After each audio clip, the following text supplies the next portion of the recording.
안녕하세요. 사연에 빠지다의 DJ 민영입니다. 오늘도 첫 번째 사연 시작하기 전에 구독과 좋아요 꼭 눌러주시고요. 그럼 오늘의 사연 시작해 볼게요. 안녕하세요. 저는 사연에 빠지다를 구독하고 듣는 60대 후반의 여성입니다. 저는 성당 친구를 통해 이 사연에 빠지다 채널을 알게 되었는데요. 그 친구도 이 채널에 사연을 한번 보내본 적이 있다고 하더라고요. 그래서 저도 제 남편을 고발할 생각으로 이 사연을 써보내게 되었습니다. 제가 할머니에 가까운 나이라 맞춤법이나 문장력이 좀 부족하더라도 넓은 마음으로 양해해 주시길 부탁드릴게요. 그럼 지금부터 제 이야기를 풀어보겠습니다. 먼저 저희 남편은 정말 인간으로서도 남편으로서도 모자란 그런 사람이었어요. 제 남편은 이제 막 70이 된 할아버지인데요. 젊었을 때는 물론이고 나이가 들어서도 여러 여자를 만나고 다녔습니다. 그러면서 저의 눈에서 눈물을 쏙 빼게 만든 장본인입니다. 지금은 이혼한 상태라서 속이 다 후련하지만 30년이 넘는 세월 동안 우리 가족들을 괴롭혀온 남편입니다. 게다가 남편은 거짓말도 밥 먹듯이 하는 인간 말종인데요. 남편에 대해서라면 몇 날 며칠 날을 새도 모자랄 만큼 할 말이 많아요. 하지만 제 딸은 그렇지가 않습니다. 착하고 멘탈도 강하고 조금이라도 제가 불편하다거나 부족한 게 있으면 뭐든 들어주는 딸입니다. 그래서 저는 남편은 애저녁에 포기하고 오직 딸 하나만 보고 지금까지 살아온 사람입니다. 지금부터 제가 살아온 이야기를 들려드릴게요. 그러려면 저희 부모님에 관한 이야기부터 해야겠네요. 저희 부모님은 막 결혼하셨을 때는 좀 힘들게 사셨지만 저와 제 여동생 그리고 늦둥이 남동생을 잘 키우려고 노력을 많이 하셨던 분들이셨어요.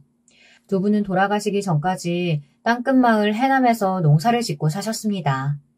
밭을 한 5만 평은 가지고 계신 분홍이셨어요. 지금은 두 분 다 돌아가셨지만 저는 제 부모님 재산은 맏딸로서 지금까지 잊지 않고 꼬박꼬박 지내고 있어요. 이 애비가 너희들한테 강조할 것은 그저 공부해야 이 험한 세상에서 살아남을 수 있다는 거야. 너희들은 열심히 공부만 해. 이 엄마 아빠가 학비는 다 대줄 거니까. 비용은 걱정하지 말고 힘 닿는 데까지 열심히 배워야 해. 그래서 남들한테 속지 말고 남들보다 못하지 않은 그런 삶을 살아라. 알았니? 부모님은 저희 삼남매에게 공부를 많이 강조하셨던 분들이었습니다. 본인들이 배움이 짧았던 것을 항상 애석하게 생각하셔서 우리들에게 공부를 열심히 해야 어디 가서 손해 안 보고 산다고 그렇게 강조를 하셨더랬죠. 그래서 제 남동생과 여동생은 다 옛날이지만 대학교까지 나올 수 있었고 공부랑 거의 연이 없던 저도 고등학교는 어떻게든 마칠 수 있었습니다. 저는 고등학교를 나온 후 서울에 가야겠다는 열망이 커졌습니다. 서울은 저에겐 별천지 같은 곳이었어요. TV에 나오는 그곳은 온갖 젊은이들이 예쁘게 꾸미고 거리를 나다니는 것이었으니까요. 엄마, 저 이제 혼자서 살아볼래요. 서울로 가서 돈 벌면서 제가 알아서 집 사고 땅 사고 할 거예요. 그러니까 허락해 주세요. 그건 안 된다.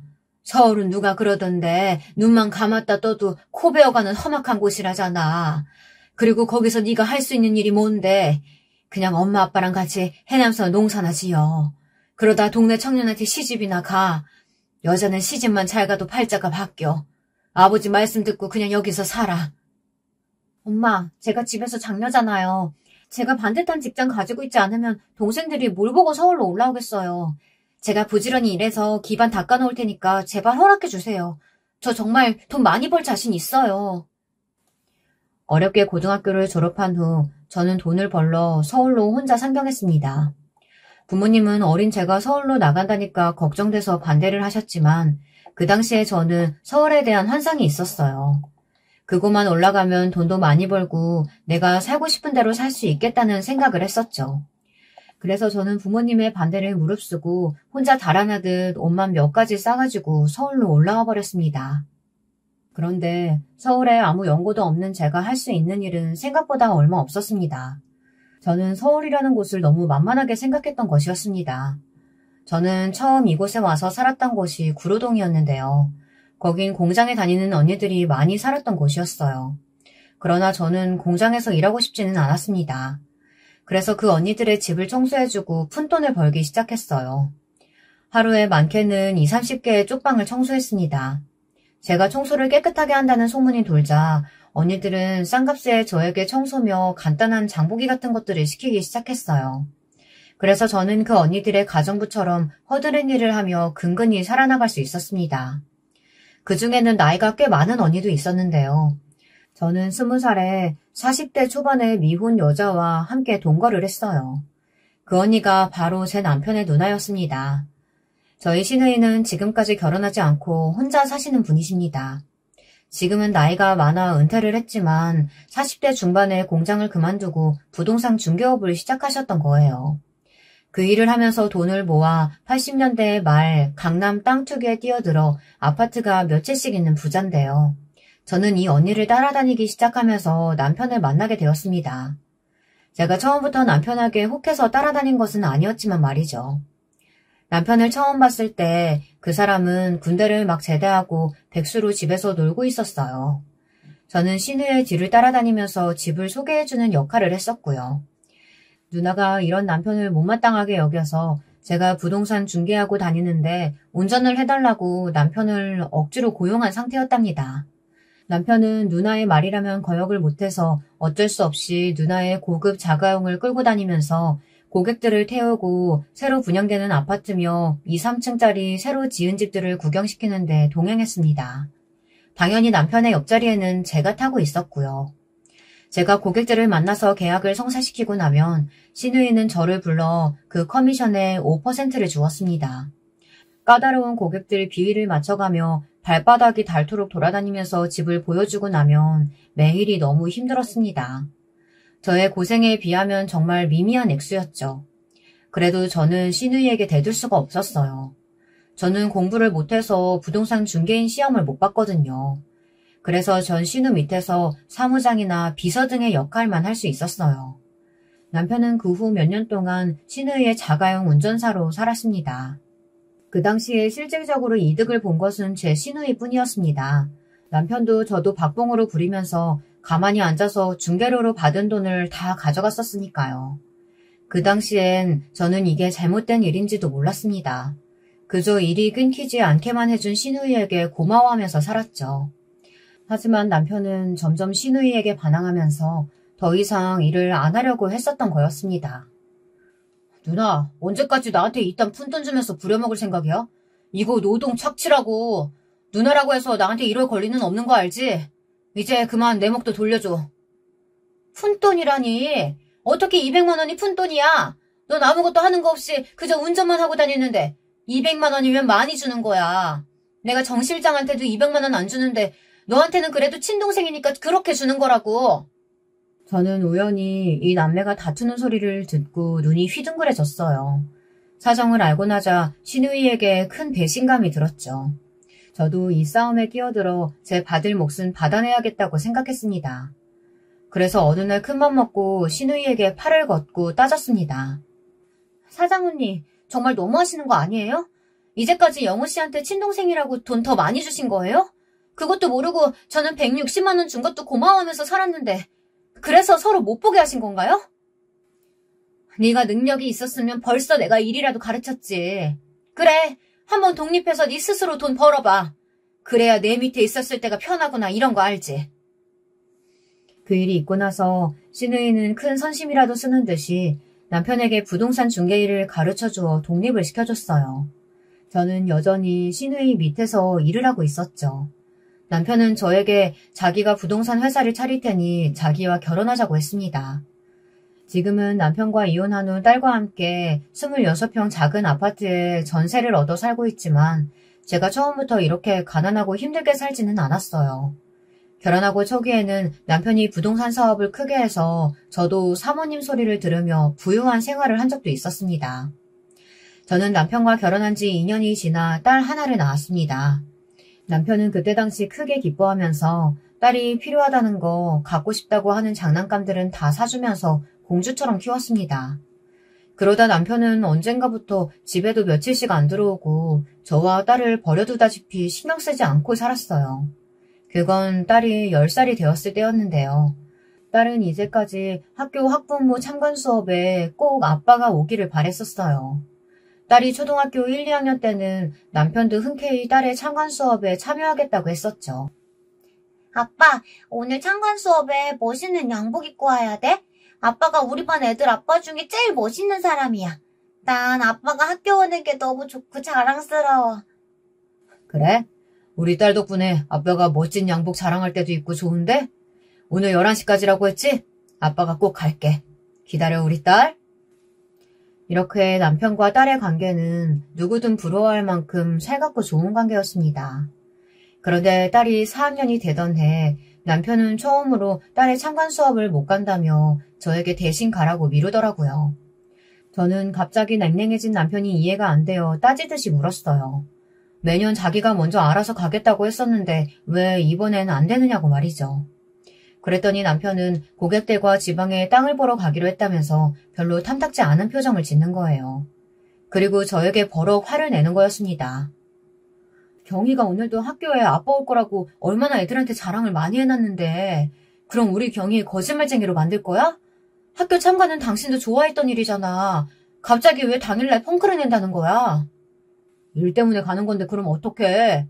그럼 돈 많은 호구를 딸 학교 수업에나 가자고 놓쳐야 돼? 당신도 내가 그런 바보짓 하길 바라는 거야? 갑자기 남편에게 제 딸이 일보다 뒷전이 되어버린 것이었습니다. 처음엔 저도 도무지 영문을 몰랐습니다. 그렇게 딸바보였던 남편이 딸과 저에게 냉랭해지기 시작했습니다. 그리고 우리 딸과 저를 거의 버려두다시피 신경도 쓰지 않는 것이었어요. 저는 차츰 남편의 행동이 수상하게 생각되었습니다. 저는 남편 몰래 흥신소에 의뢰해서 남편이 수상하니 뒤를 밟아달라고 부탁했습니다. 도대체 남편이 그렇게 귀하게 생각하는 고객의 정체가 궁금해서 견딜 수가 없었어요. 심지어 남편은 그 당일에는 집에도 들어오지 않았습니다.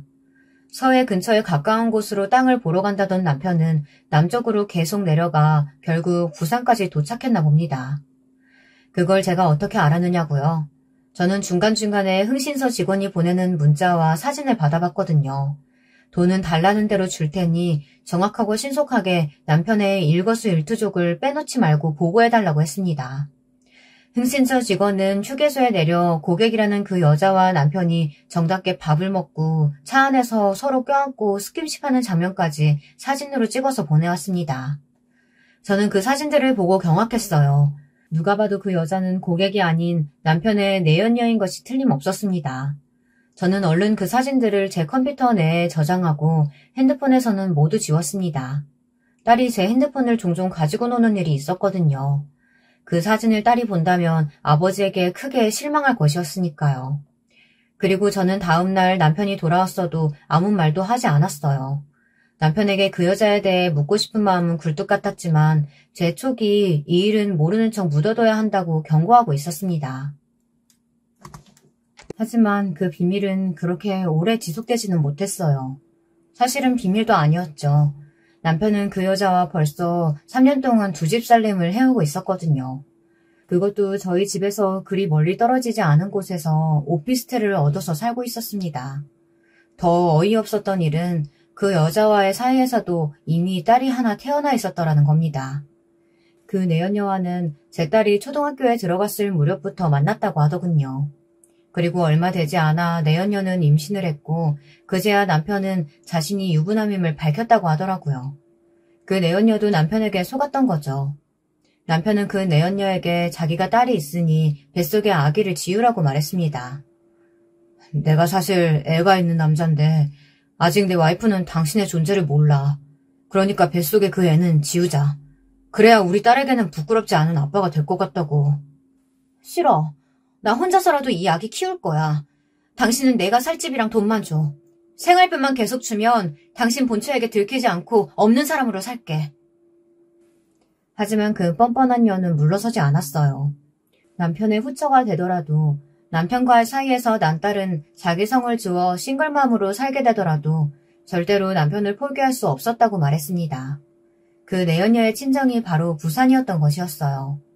그래서 남편은 그날 저희 딸 학교 참관에 가지 않고 내연녀 친정에 사위 노릇을 하러 간 거였습니다. 그리고 그 딸은 부산의 친정에 맡겨져서 키워졌던 것이었습니다. 혹시나 제가 내연녀와 그 집의 존재를 눈치채게 되더라도 마지막까지 그 여자의 딸만은 지키고 싶었다고 했습니다. 그러나 그 내연녀의 딸아이도 학교를 들어갈 때가 되자 내연녀는 아이와 함께 서울에 살고 싶다고 말했나 봅니다. 갈수록 뻔뻔하게 자기 욕심을 이야기하는 내연녀에게 남편은 달래듯이 이렇게 말했다고 합니다. 나 이제 이렇게 숨어 사는 거 정말 지긋지긋해. 당신 난지 본천지 이제 결정해줘요. 우리 애도 이만큼 컸으니까 나도 서울에서 우리 딸이랑 당신이랑 같이 살고 싶어. 그래 알았어. 진정하고 내가 와이프한테 이혼해달라고 말해볼 테니까 기다려. 나야 당연히 당신 편이고 당신만 사랑하지. 그 여자는 아무것도 아니야. 그냥 서류상 부부일 뿐이야. 남편은 내연녀의 압박을 견디다 못해 할 수 없이 저에게 모든 것을 이야기했어요. 그리고 제게 이혼을 요구하더군요. 저는 절대 이혼은 안 된다고 고집을 부렸어요. 우리 딸을 하루아침에 이혼녀의 아이가 되게 할 수는 없었습니다. 여러분들 생각해보세요. 부정을 저지른 것은 내 남편인데 왜 그 피해를 고스란히 저와 제 딸이 당해야 하는 겁니까? 저는 도저히 억울해서 이혼은 해줄 수 없다고 남편에게 말했어요. 당신이 어디서 살지는 당신의 마음이지만 우리 애가 성년이 될 때까지 매달 양육비는 내놓아야 하는 거라고. 그리고 우리 딸이 성년이 될 때까지 이혼은 꿈도 꾸지 말라고 못을 박아두었습니다. 남편은 그 말에 수긍하고 바로 짐을 싸서 집에서 나가 그녀네 집으로 가더라고요. 그 후 10년간 저와 남편은 서류상으로만 부부고 완전히 남남처럼 지냈습니다. 서로의 친가에 아무 의무도 없었고요. 저는 그저 매달 양육비와 생활비를 받고 그 100평이 넘는 집에서 쓸쓸하게 딸과 둘이서만 살았죠. 제 딸은 아버지가 내연녀가 생겼다는 사실을 받아들이기까지 몇 달이나 걸렸습니다. 딸은 아빠가 집을 나갔다는 소식을 듣자 그 자리에 망연자실하여 쓰러졌습니다. 그만큼 딸과 제 남편의 사이의 유대감은 굉장히 공고했거든요. 엄마, 난 믿어지지가 않아. 아빠한테 다른 여자가 있다니. 그리고 그 여자한테 딸도 있다고? 그럼 우리 아빠가 버린 거야? 어떻게 이런 일이 있을 수가 있어? 경희야, 마음 굳게 먹어. 엄마는 이혼녀라는 타이틀 달고 싶지 않아서 아빠랑 이혼하지 않았지만 우리는 이제 둘이서만 가족이야. 네 아빠는 이제 없는 사람이라고 생각해. 미안하다. 이렇게 된 게 엄마 잘못은 아니지만 네 아빠 같은 사람을 믿고 살아왔던 엄마가 정말 부끄럽다. 내가 우리 경이 볼 면목이 없구나. 저는 이렇게 말하며 처음으로 우리 딸 앞에서 눈물을 흘렸습니다. 제가 어른답지 못하게 약한 모습을 보이자 제 딸은 아무래도 자기가 엄마를 지켜줘야 한다고 생각했었나 봐요. 딸은 소파에 쓰러져 울던 것을 멈추고 이를 악물고 눈을 독하게 치켜떴습니다. 그리고는 제 등을 토닥거리며 이렇게 말하는 것이었어요. 엄마, 난 성공할 거야. 그래서 우리 버린 아빠한테 복수해주고 말 거야. 두고 봐요. 내가 어떻게 아빠한테 복수하는지 말이야. 앞으로의 내 삶은 아빠에게 복수라는 일념으로 살아갈 거야. 그걸 위해서 이제부터 열심히 공부만 할 거야. 딸의 이악문 모습을 보는 저는 정말 슬프고 마음이 무너진 적이 한두 번이 아니었어요. 그러나 그 일이 있은 후부터 제 딸은 중학교, 고등학교 6년 동안 정말 미친 듯이 공부만 했습니다. 마치 자기를 버린 아버지에 대한 복수심만으로 똘똘 뭉친 듯 했어요. 하루가 다르게 딸의 표정은 어두워졌고 기운은 점점 독해져만 갔습니다. 딸은 잠도 줄여가며 코피가 나도록 공부를 열심히 한 결과 기어코 서울대 법대에 합격했습니다. 딸과 저는 합격 발표 소식을 듣고 서로 껴안고 방방 뛰며 좋아했습니다. 저는 그때만큼 딸이 대견했던 적이 없었어요. 저는 그때만큼은 남편이 이 사실을 알아도 좋을 것 같아 6년 만에 남편에게 연락을 했습니다. 그러나 제 기대와 달리 남편은 제 전화를 정말 떨떠름하게 받더라고요. 서로 몇 초간 아무 말도 없다가 남편이 마침내 천천히 입을 열었습니다. 정말이지 얼음장처럼 싸늘한 말투로 말이에요. 무슨 일이야? 당신이 먼저 전화를 다 하고. 우리 사이에 더 할 말이 남아있어? 물론 당신이 우리 버리고 그년 집으로 들어간 이후로 나는 더 할 얘기 없어. 하지만 이번에 우리 딸이 서울대 법대에 들어갔어. 그러니까 우리 딸 대학 등록금하고 책값 정도는 내가 청구할 권리는 있는 것 같아서. 그래서 전화했어요. 설마 당신 그 정도도 못 해주겠다는 건 아니겠죠? 저는 욱하는 마음에 말은 쌀쌀맞게 했지만 마음속으로는 이제라도 늦지 않았다고, 남편이 제 딸의 법대 입학을 축하한다고, 이제는 아버지로서 의무를 다하겠다고 말해주기를 바랬습니다. 하지만 저의 기대는 남편을 몰라도 너무 몰랐던 정말 말도 안 되는 것이었습니다. 남편은 냉담하게 저에게 쏘아붙이듯이 소리쳤습니다. 뭐? 법대? 서울대? 그래서 그게 나랑 무슨 상관이 있다는 거야? 설마 내가 곧 이혼할 당신과 사이에서 난 딸 따위를 더 이상 신경이나 쓸 줄 알았어? 난 여기서 내 아내와 행복하니까 나한테 다시는 연락하지 마. 당신이 또 이런 일로 나한테 연락하거나 우리 집 근처로 눈에 띄게 돌아다니면 경찰 부를 거야. 아, 그리고 지금 살고 있는 그 집 말이야. 이번 달 내로 비워줘. 이제 내 딸이 20살 됐으니까 우리 이혼할 수 있잖아. 우리 와이프가 그 집 얘기를 듣더니 꼭 거기 들어가서 살고 싶다고 하지 뭐야. 이제 알았으면 다시는 당신 딴 일로 나한테 연락하지 마. 그 애가 대학을 가든 말든 나랑은 상관없는 일이니까. 뚝 하고 제가 뭐라 대꾸할 새도 없이 전화가 끊겼습니다. 저는 남편의 청천벽력 같은 통보를 받고 너무나 분해서 그 자리에서 엉엉 소리내어 울었습니다. 마음 한구석에는 제 딸이 좋은 대학교에 입학했으면 혹시나 남편이 다시 돌아오지 않을까 하는 신라 같은 희망을 마음속에 품고 있었는지도 모르겠습니다. 그렇게 바보 같고 부질없는 생각을 했던 제 자신이 너무나 한심했습니다. 그리고 저와 딸을 버리고 그녀에게 간 남편이 원망스러웠습니다. 제 딸은 나중에 그 얘기를 듣더니 화를 내며 저에게 뭐하러 그 아버지도 아닌 인간에게 연락했느냐면서 저를 나무랐습니다. 그 인간은 다시는 아빠라고 생각하지도 않는다고, 대학 등록금은 걱정하지 말라면서 저를 위로했습니다. 엄마, 그 인간한테 왜 그런 비굴한 전화를 해서 내 마음까지 뒤집어 놓는 거야. 그 인간 절대로 엄마랑 나 돌봐줄 사람 아니야. 엄마는 내 등록금은 걱정하지 마. 내가 어떻게든 충당해서 내 힘으로 대학 다닐 테니까. 엄마는 그저 내 옆에만 있어줘도 충분해. 앞으로 대학 졸업하고 검사되면 내가 엄마도 먹여 살릴게. 난 엄마 절대 고생 안 시켜. 불쌍한 우리 딸. 남편이 저와 딸을 버린 것 때문에 마음의 상처를 받고 어떻게든 살아남아야 한다는 마음이 딸에게 도끼를 불어넣었습니다.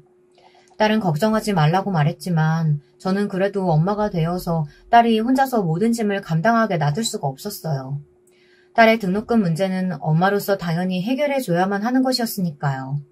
저는 결혼할 때 남편이 예물로 주었던 다이아 반지며 금목걸이 세트를 팔아 딸의 대학 입학금과 책값을 마련했습니다. 그리고 100평짜리 강남의 집에 남편이 들여닥치기 전에 딸과 26평짜리 아파트로 이사를 갔습니다. 서울대학교 근처에 있는 동네로요. 그로부터 석 달 후에 남편은 저에게 소환장을 보내 이혼 소송을 걸었습니다.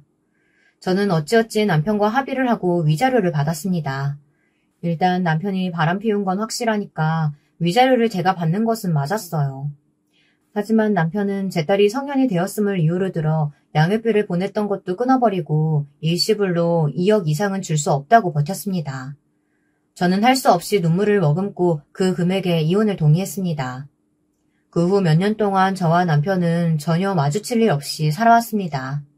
딸이 서울대에 합격하고 대학생이 되면서부터 저도 식당 일이며 남의 집 청소 등 닥치는 대로 일을 해 우리 두 사람 생활비를 마련했습니다. 그러다 보니 조금씩 돈도 모이고 작은 아파트 전세에서 좀 더 큰 집으로 이사를 갈 정도까지 되었고요. 조금씩 형편이 나아지는 것을 느끼며 저는 몸이 부서져라 더욱 일을 많이 하게 되었죠. 그때부터 저는 하루에 2끼만 먹고 살았어요.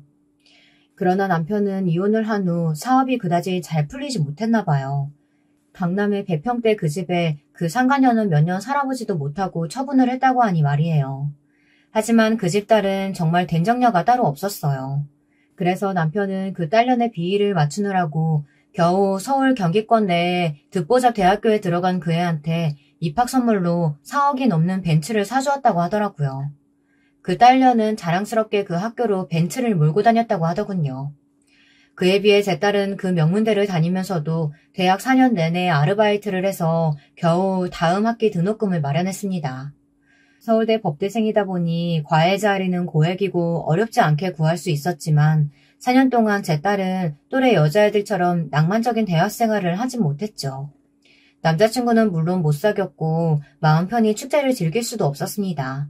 남들이 다 간다는 필수 코스인 해외 영어 연수 따위는 당연히 꿈도 꾸지 못했습니다. 어쩌다가 딸과 제가 이런 꼴을 당하게 되었는지 사랑하는 딸의 암울한 현재 생활이 꼭 남편 탓인 것 같아 저는 너무나도 억울했습니다. 딸의 등록금을 내기 위해서 빚을 질 때마다 저는 남편이 원망스러웠어요.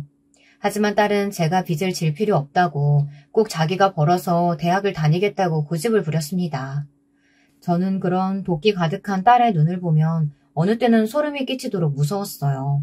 그래도 남편이 혈육이고 아버지인데 그 아버지에 대한 복수심만 남아버린 딸의 인생이 불쌍하게 생각되기도 했고요. 딸은 대학을 가서도 이를 갈고 공부를 열심히 했어요. 그 결과 대학을 1등으로 졸업하고 로스쿨에도 우수한 성적으로 들어갔어요. 로스쿨을 졸업한 딸이 검사로 임용되었을 때 저는 정말 태어나서 이렇게 기쁜 날이 없었습니다. 남편과 이혼한 후 아무 희망도 없이 살았는데 그래도 우리 딸이 검사가 되었다고 하니 얼마나 기뻤는지 모르겠습니다. 그러나 제 남편을 향한 복수심으로 딸의 눈은 불타 이글거리고 있었어요. 저는 딸이 남편에 대한 증오심을 드러낼 때마다 그만 잊어버리자고 단념하듯 말했습니다.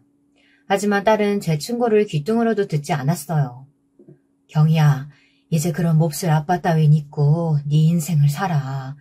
좋은 일만 보고 듣고 살아도 짧은 게 인생인데 복수심만 가지고 살아서 되겠어? 이젠 우리 둘 다 그 인간 생각도 하지 말자. 엄마는 아주 지겨워. 그만 네 삶에서 그 인간 몰아내. 그래야 네가 행복해져. 싫어. 엄마는 그게 가능할지 몰라도 난 아니에요. 그 인간도 그 인간의 내연녀랑 딸도 나락으로 떨어뜨리기 전에 난 죽어도 눈 못 감을 테니까. 엄마는 말리지 마요.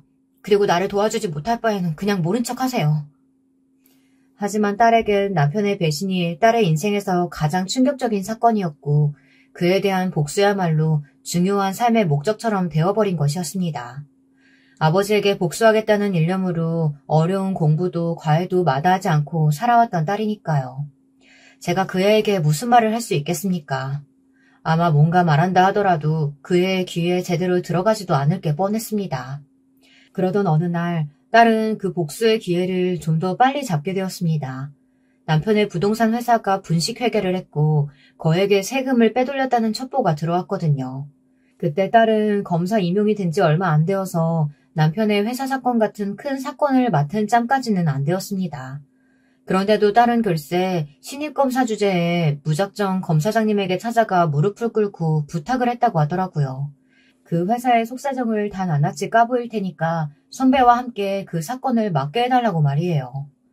검사장님은 딸의 대찬 성격을 좋게 보시고 선배 검사와의 공조수사를 허락하셨다고 하더라고요. 딸은 드디어 그 인간의 꼬리를 잡아 나락으로 떨어뜨릴 기회가 왔다며 좋아하더군요.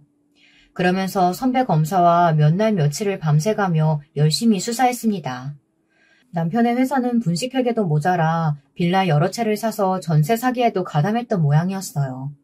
돈이 잘 안 벌리니까 온갖 나쁜 짓은 다 했던 모양이었죠. 나중에 들은 이야기이지만 그 내연녀의 씀씀이가 너무 예뻐서 남편은 그 여자와 딸년의 비위를 맞추는데 엄청 허덕이며 살았다고 그러더라고요. 저는 어릴 적에는 집이 가난하게 살았기 때문에 언제 돈이 없어질지 모른다고 생각했어요. 그래서 남편이 돈을 많이 벌어와도 그걸 거의 안 쓰고 모으는 편에 속했거든요. 꼭 필요한 것만 소비하고 쓸데없는 것을 사지 않았어요. 그러나 남편의 내연녀는 술집 마담 출신이라 돈이 생기는 대로 무조건 명품 옷을 사고 핸드백 사는데 다 써버리더라는 거였습니다. 그 두 모녀의 씀씀이를 감당하지 못해서 남편의 회사는 거의 파산 직전까지 갔었고 그 100평짜리 대저택도 팔게 되었다고 하더군요. 그러다가 남편은 빚에 몰려서 나쁜 일에 손을 대게 되었던 거였습니다. 지방에서 허름한 빌라를 사들여서 그 지방 조폭들과 손잡고 살던 사람들을 모두 몰아냈다고 합니다. 그 후에 그 빌라를 이중계약해서 전세 사기를 친 모양이었습니다. 그 해에 갓 검사로 임용된 딸은 선배 검사와 함께 남편의 재산을 낱낱이 조사해 남편을 잡아들였습니다. 원래 경력이 있는 선배 검사 혼자서 남편을 취조하는 것이 맞지만 딸은 그 선배에게 저도 취조에 꼭 동행하겠다고 부탁을 드렸던 모양이에요. 최 검사, 네가 이번 사건 수사에서 나를 도와준 건 고마운 일이지만 이제까지 신입으로 100일도 안 된 사람이 이런 큰 사건에서 직접 피고인 신문한 적은 없었어. 그러니 네 마음은 알겠지만 말이야. 이번에는 나한테 다 맡기고 너는 그저 지켜보기만 해. 다음 사건, 이것보다 조금 덜 복잡한 사건에서 너한테 신문 기회 충분히 줄 테니까. 죄송하지만 그건 안 돼요, 선배님. 이 사건 꼭 제가 관여해야만 합니다. 개인적인 부탁이라 죄송하지만 저는 피고인 많아서 꼭 물어봐야 되는 게 있어요. 그러니 꼭 공판에 같이 나갈 수 있도록 선배님이 힘 좀 써주세요. 꼭 부탁드려요. 제발요. 드디어 남편과 딸이 대면하는 첫 공판일이 다가왔습니다. 남편은 피고석에 앉아 고개를 푹 수그리고 있었어요. 선배 검사와 딸은 검은색 법복으로 갈아입고 검사석에 앉아 있었죠. 남편은 그래도 유명한 로펌의 변호사를 대동하고 나왔더군요. 그렇지만 남편의 죄는 너무 명확한 거라서 유죄를 피하기는 힘들었습니다. 유능한 변호사를 고용해서 어떻게든 형량이나 줄여보려고 했던 것이었겠죠. 남편은 그때까지도 검사석에 앉아있는 제 딸의 이름을 못 들었나 봅니다. 아니, 못 들은 척 했을지도 모르겠습니다. 최경희 검사, 피고인 신문하십시오. 네, 판사님, 감사합니다. 피고는 고개를 들어 저를 똑바로 보십시오. 판사가 엄숙한 목소리로 딸의 이름을 부르자 남편은 갑자기 놀라 눈을 휘둥그레하게 떴습니다. 튀어오르듯 자리에서 벌떡 일어난 남편의 눈을 제 딸은 의기양양하게 노려보았다고 하더군요. 바로 이 순간만을 기다려왔던 제 딸이 아니겠습니까? 남편의 입에서 믿을 수 없다는 듯한 음성이 튀어나왔습니다. 남편의 목소리는 덜덜 떨리고 있었어요. 경희야, 정말 너니? 네가 검사가 되었다고? 사실이었구나. 경희야, 이 애비 좀 살려다오. 나도 그놈들한테 뒤통수 맞은 거야. 애비는 죄가 없다. 그 나쁜 놈들한테 속은 것밖에 죄가 없어. 피고인, 조용히 하십시오. 안 그러면 법정 모독죄까지 추가될 겁니다. 소장을 읽어보니 피고인의 죄는 매우 명확합니다. 판사님, 피고인에게 징역 10년을 구형합니다. 경희야, 이 애비 좀 살려달라니까? 여러분, 판사님, 이 애가 제 딸이에요. 세상 어떤 딸년이 자기 애비에게 죄를 주는 사람이 있습니까? 이건 잘못된 판결입니다. 전 항소하겠어요. 제발 경희야, 나 좀 살려줘. 남편이 딸을 향해 마구 소리치자 방청석이 시끌시끌해졌습니다. 그때 저도 방청객으로 법정에 와 있었는데 제 남편이지만 어쩌면 저렇게 뻔뻔한지 좀 어이가 없더라고요. 딸이 서울대 법대에 합격했을 때는 돈 한 푼도 보태줄 수 없다면서 저를 쫓아냈던 남편이었는데 말이죠. 본인이 벼랑 끝에 몰리니까 저렇게 딸에게 친한 척하고 애비 노릇을 했다고 큰소리치는 걸 보니 기가 막혀 주먹이 저절로 불끈 쥐어질 만큼 화가 났습니다.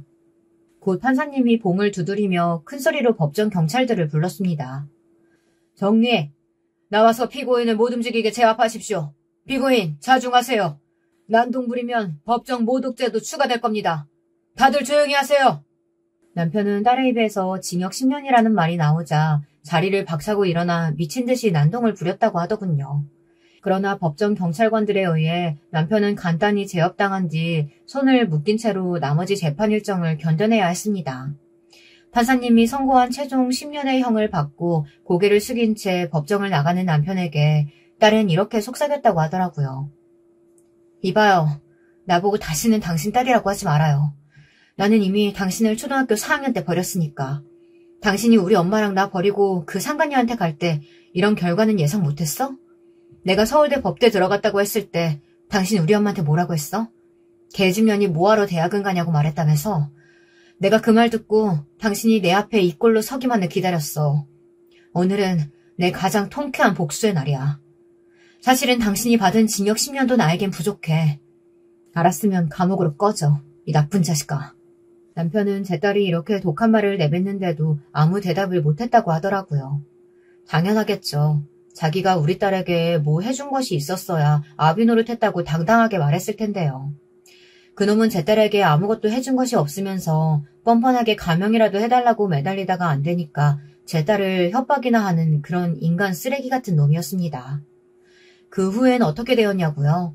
제 딸은 아직도 검사로 열심히 일하고 있어요. 저도 집에서 놀고만 있기가 미안해서 딸이 대출받아준 돈으로 동네에 작은 카페를 하나 차렸습니다.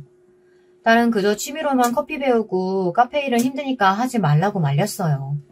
하지만 저 역시 집에서 딸이 번 돈을 축내고 있기는 정말 미안하더라고요. 나이 60이 넘어 바리스타라고 하니 사람들에게는 좀 나쁘끄럽지만 혼자서 한 2, 3년 일을 하다 지금은 조금 가게 규모가 커져 알바하는 대학생을 하나 쓸 정도는 됩니다. 그렇게 평온한 생활을 하고 있던 제게 최근에 청천벽력 같은 소식이 하나 들려오더군요. 여러분, 그 소식이 무언지 궁금하시지 않나요? 그건 말이죠. 올해로 그 전 남편도 10년형을 다 살고 만기 출소하는 날이 왔다는 사실이었어요. 남편이 감옥에서 나와 예전에 살던 집으로 가보니 내연녀와 딸은 이미 부산으로 도망가고 없었더라는 거였습니다. 남편은 당연히 장인장모 집으로 내연녀를 먼저 찾아갔다고 합니다. 하지만 내연녀는 돈도 없고 능력도 없는 남편 따위는 보고 싶지도 않다면서 남편을 문전박대하더라는 것이었어요. 그래서 갈 곳이 없어진 그 인간은 수소문을 해서 제가 사는 집을 알아낸 모양이었습니다. 그 사람은 기운없는 목소리로 미리 저에게 전화를 걸었습니다. 저기, 내가 너무 배가 고픈데 갈 곳이 없어. 그러니 내가 집이라도 얻을 때까지 거기서 며칠만 지내게 해줄 수 없을까? 뭐라고? 당신이 여길 어디라고 와? 그년한테 얘기하지. 그년한테 가면 되잖아. 안 돼. 우리 딸이 혹시나 당신 집에 들인 거 알면 당신 큰일 나. 다시는 이 번호로 전화하지 마. 저는 혹시나 해코지를 당할까 무서워서 남편에게 단단히 엄포를 놓고 전화를 탁 끊어버렸습니다. 설마 그 인간이 만기 출소를 했고 그것도 모자라 저에게 먼저 연락해올 줄은 꿈에도 생각지 못했던 일이었거든요. 그런데도 그 인간은 제가 운영하는 카페를 어떻게 알고 왔는지 문 밖에서 거짓골로 저에게 하소연을 하는 것이었습니다. 제발 나 좀 용서해줘. 내 편이라고 믿었던 그년도 그년의 딸도 헌신짝처럼 나를 버렸어. 둘 다 부산으로 도망을 갔더라고. 나 이제 당신밖에 잘 보일 데가 없어. 그러니 나 좀 어떻게 받아줄 수 없을까? 그래. 여기 돈 줄 테니까 옷도 좀 새로 사입고 목욕도 하고 그래. 어디를 가든 이런 거짓골로 다니면 당신 부모님도 마음 아프실 테니. 하지만 난 당신 미래까지는 책임져 줄 수 없어. 당신이 먹고 살 돈은 스스로 벌어야 할 거야. 자, 어서 나가. 몇 날 며칠을 씻지도 못하고 옷도 빨래를 하지 못한 채 꾀죄죄한 전 남편의 얼굴을 보니 잘됐다는 감정보다는 그래도 불쌍한 마음이 들었습니다. 저는 남편을 가게로 불러 새 옷을 사주고 목욕비를 주어 사우나에 다녀오도록 했습니다. 제멋대로 자란 머리도 깎고 깔끔해진 남편은 그저 훌륭한 노년의 신사처럼 보였죠. 내가 미울 텐데 이렇게까지 도와줘서 고마워. 여보, 내가 도움받은 김에 염치 없지만 좀 더 도움받을 수 없을까? 우리 딸 경이 오면 내 얘기 좀 잘해줘. 난 당신에게 아니면 어디 부탁할 데도 없고 당장 오늘 밤 잘 자리도 없어. 그러니 부탁할게. 제발. 남편은 한껏 애처로운 표정을 지으며 저에게 애걸복걸했습니다. 하지만 제가 남편을 만난 것을 우리 딸에게 들키기라도 한다면 저에게 얼마나 화를 낼지는 안 봐도 뻔한 일이었습니다. 저는 입술을 악물고 남편에게 말했어요. 아니야. 나한테 더 이상 매달리지 말아줘. 난 여기까지밖에 못해줘. 이 카페도 우리 딸이 대출받아준 거고 지금 살고 있는 집도 딸이 전세금 낸 거야. 나는 아무런 금전적인 힘도 없고 모든 통장 관리는 역시 우리 경이가 다 해. 난 당신한테 줄 도움 없어. 미안하지만 이제 나가줘. 남편은 눈물을 흘리며 저에게 미안하다고 용서해달라고 당신이 아니면 부탁할 곳도 없다면서 슬프게 애원을 했습니다. 하지만 제가 남편을 받아들인다 하더라도 딸이 전 남편을 용납할 리가 없었어요. 제 딸은 제가 남편에게 옷 사주고 돈을 준 것만 알아도 저한테 얼마나 화를 내며 잔소리를 해댈지 다 알 것 같았거든요. 결국 남편은 제가 그날 카페에서 번 돈의 반을 받아가지고 저의 가게를 떠났습니다. 한 20만 원 정도 되는 돈이었는데요. 그 돈으로 어디 가서 살지는 모르겠지만 아마도 그리 편한 처지에 있는 것은 아니겠죠. 그러니까 마누라를 배신하고 딸을 헌신짝처럼 버렸던 남편의 마지막 모습은 저렇게 쓸쓸하고 불쌍한 늙은이가 되어버린 것이었습니다. 절대로 남편이 불쌍해서 봐주고 싶다거나 그 사람에게 털끝이라도 애정 같은 게 남아있지는 않았어요. 하지만 10년 동안 교도소에서 살고 나온 그 사람의 미래는 그다지 밝아 보이지 않았습니다. 그래서 저는 저녁에 퇴근한 딸에게 조심스럽게 전 남편의 근황을 아느냐고 물었습니다. 혹시라도 인간적인 마음에서 딸이 남편을 도와주겠다는 기색을 보인다면 어디 새빵이라도 하나 얻어주면 될 것 같은 마음에서였습니다. 그러나 딸은 단호하게 전 남편에 대한 말을 잘라버렸고 제 기대를 무너뜨렸어요. 엄마, 나는 그 인간이 교도소에서 출소했다고 하더라도 절대 만날 생각 없어. 혹시나 그 양심 없는 인간이 엄마한테 연락해 오더라도 절대 받아주지 마.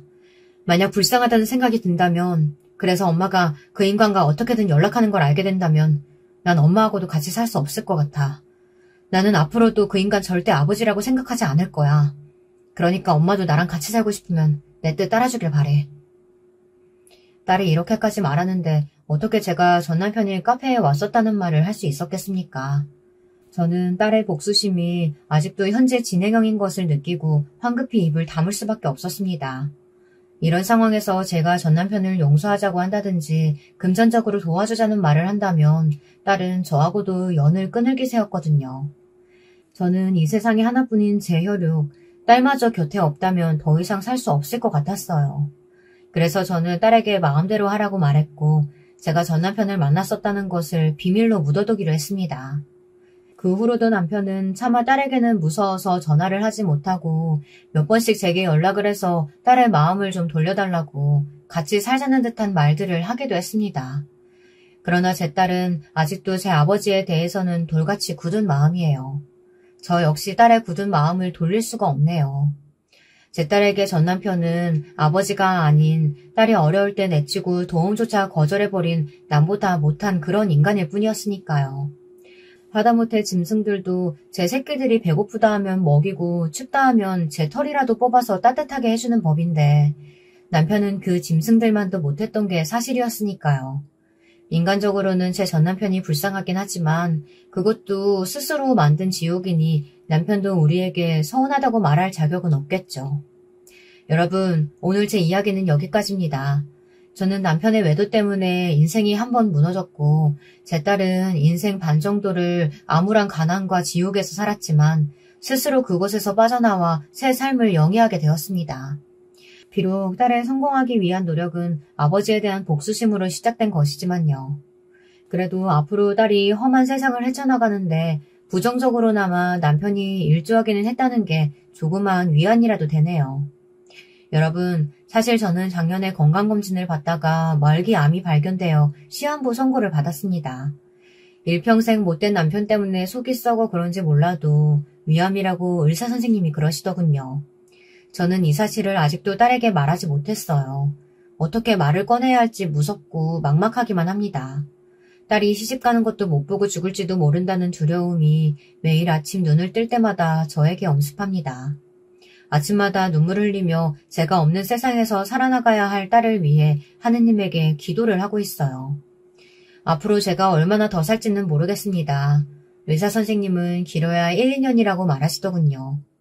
하지만 제가 이 세상에 숨쉬고 있는 동안에는 제 딸의 행복만을 위해서 살 것입니다. 딸의 평온하고 행복한 인생이 곧 제 목표가 되는 그런 삶을 살아나갈 것이에요. 제게 남은 소원이 있다면 언젠가 딸이 그 애의 아버지를 용서까지는 하지 못하더라도 거부하지 않고 받아들이게 되는 날이 왔으면 하는 게 작은 소망입니다. 그리고 이제껏 살면서 고생만 해왔던 딸이 좋은 남자 만나 결혼하고 아이들 낳고 행복하게 그리고 평범한 가정생활을 할 수 있게 되기를 바랄 뿐입니다. 그래도 부모가 되면 언젠가는 제 마음을 이해할 수 있게 되는 날이 올 거라고 저는 믿습니다. 사랑하는 우리 딸, 엄마는 네 엄마로서 평생 동안 훌륭하고 멋지지는 못했지만 그래서 정말 내게 미안하지만 후회하지는 않는단다. 너를 낳은 것이 엄마에게 너무나도 잘한 한 가지였고 너를 포기하지 않고 아버지 없이 키워냈다는 것이 나 자신에게 스스로 칭찬하고 싶을 만큼 잘한 두 번째 일이었어. 딸아, 너는 너를 버렸던 아버지 때문에 힘들어했었고 스스로를 채찍질하고 절벽에 세웠지만 말이야. 엄마는 네가 더 이상 그렇게 어렵고 힘들게 사는 것을 바라지 않는다. 그러니 앞으로는 좋은 생각만 하고 긍정적인 삶을 살았으면 좋겠어. 사랑해, 우리 딸. 마지막으로 제가 딸에게 주는 짧은 편지로 저의 사연을 마무리해보려고 합니다. 여러분, 제 긴 글 읽어주셔서 감사합니다. 항상 행복하시고 평안하시길 바랍니다.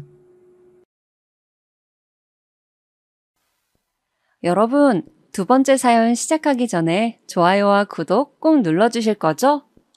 그럼 두 번째 사연 바로 시작합니다. 안녕하세요. 요즘 들어 정말 새로운 인생을 살고 있다는 생각이 들어요.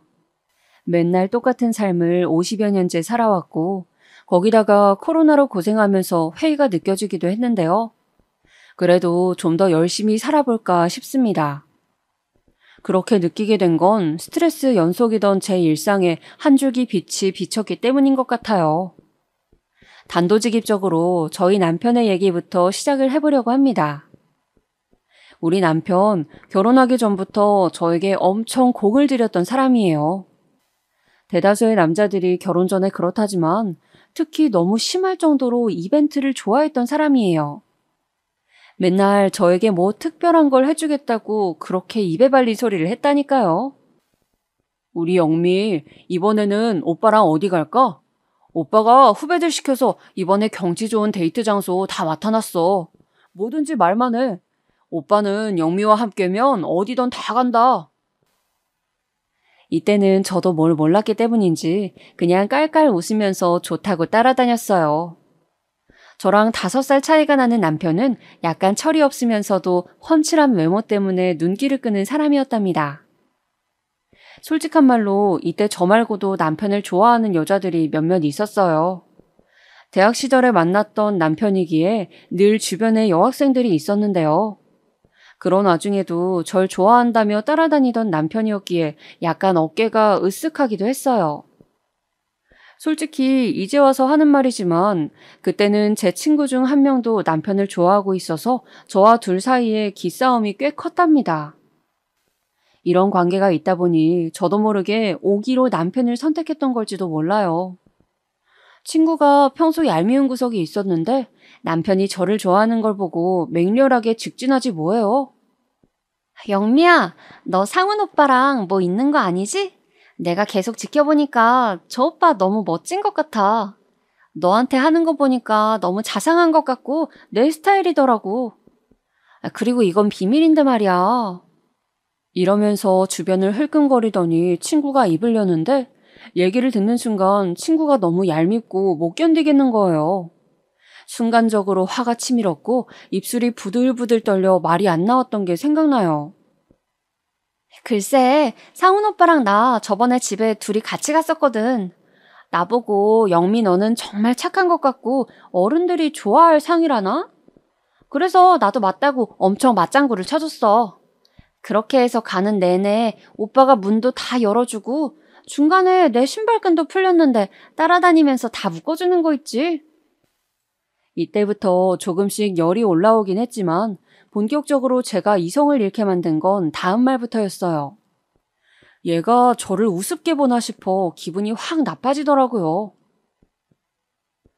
그러면서 영미도 영미인데 나한테도 인상이 나쁘지 않았다고 말을 하더라고. 자기가 이전 여자친구와 헤어지고 상처가 많다나? 너도 그 얘기는 알고 있었지? 아무튼 그래서 새롭게 연애를 한다면 나같이 밝고 사람들이랑 잘 지내는 타입과도 해보고 싶다는 거야. 약간 두근두근 하더라고. 만약에 너도 오빠한테 감정 있는 거면 이건 알려줘야 될 것 같아서 말해봤어. 아니, 이때 말을 듣고 너무 어이가 없는 거예요. 맨날 집에 가는 길 같이 가자고 역까지 뛰어내려오고 학교만 갔다 하면 제 주변을 맴돌던 오빠, 그러니까 그 당시 남친이 될랑말랑했던 제 남편 말이에요. 거의 저랑 붙어있다시피 해서 저를 향한 애정선은 의심해 본 적이 없었거든요. 그런데 나중에 친구 말을 들어보니 저런 스토리가 있었다는 거예요. 너무 화가 나서 차마 친구한테 뭐라 하지는 못하고 나중에 또 제 집 앞에서 기다리고 있는 그 인간에게 뭐라고 말해버렸어요. 오빠, 나 말고도 지연이한테 관심 있나 봐. 그럼 지연이랑 만나지 왜 맨날 우리 집 앞에서 얼쩡거리는 거야? 나 이렇게 우유부단한 사람 싫어. 왔다 갔다 하지 말고 똑바로 노선을 정해. 그때 저도 얼마나 바보 같았던지 어리긴 했었나 봐요. 말하다가 뭔가 훅 하고 올라오면서 울음이 섞인 말로 내뱉게 되더라고요. 아니, 그런 거 다 필요 없어. 다른 여자한테 조금이라도 흔들리는 사람은 싫어. 그러니까 우리 집에 찾아오지 마. 꼴도 보기 싫어. 이렇게 말하고 저는 며칠을 피해 다녔고 집 앞에서 밤새다시피 기다리는 그 인간을 그냥 놔두고 맨날 모른 척 했어요. 당시 저는 아빠와 남동생과 셋이서 살고 있었는데 아빠가 몇 번을 저에게 설득을 하셨답니다.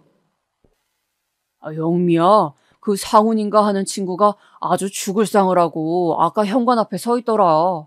집에 들어오라고 해도 웃으면서 아니라고 영미 나올 때까지 기다린다고 하던데 내가 볼 때 애가 변죽도 좋고 어른한테 잘하던데 싸우기라도 한 거야? 우리 아빠도 생각해보면 웃긴 게 이전에는 제가 누굴 만났다 하면 그렇게 난리를 치고 들어놓으시던 분이에요. 그런데 이상하게 저 인간한테는 마음을 조금 여셨더라고요. 하지만 이런 말에도 전혀 신경 쓰지 않고 방 안에서 공부를 하고 있었고 그러다가 잠들었다가 얼른 일어났었어요. 그런데 바깥 창문을 내다보니 여전히 그 인간이 집 앞에 있는 거예요. 새벽이 되었는데도 말이에요. 진짜 어쩌나 싶어 이때 결국 옷을 챙겨 들고 밖으로 나가게 되었고 어쩌면 이 시점에서 제가 진 거나 마찬가지이기도 했어요. 여기서 뭐 하는 거야, 오빠? 일어나서 얼른 집에 가. 감기라도 걸리면 내 탓하려고? 얼른 집에 가라고. 제가 잔뜩 화가 난 목소리로 말을 하자 졸고 있었던 그 인간은 몸을 부비적거리면서 겨우 저를 보더라고요. 그러면서 끝내 괜찮다고 바보마냥 말을 하는데 어휴, 저는 자라는 내내 제대로 모성애를 경험해 본 적도 없으면서 뭐가 그렇게 짠하고 안타깝게 느꼈던 걸까요? 마치 추위에 떨고 있는 제 자식을 보는 것 마냥 처량하게 느껴지더라고요. 결국 저도 그냥 옷과 작은 담요를 건네준 다음 그날 얘기를 하게 되었지 뭐예요. 오빠, 나 말고도 여기저기 여자들한테 작업 거는 거 아니었어? 왜 우리 집에 와서 이렇게 사람을 불편하게 해?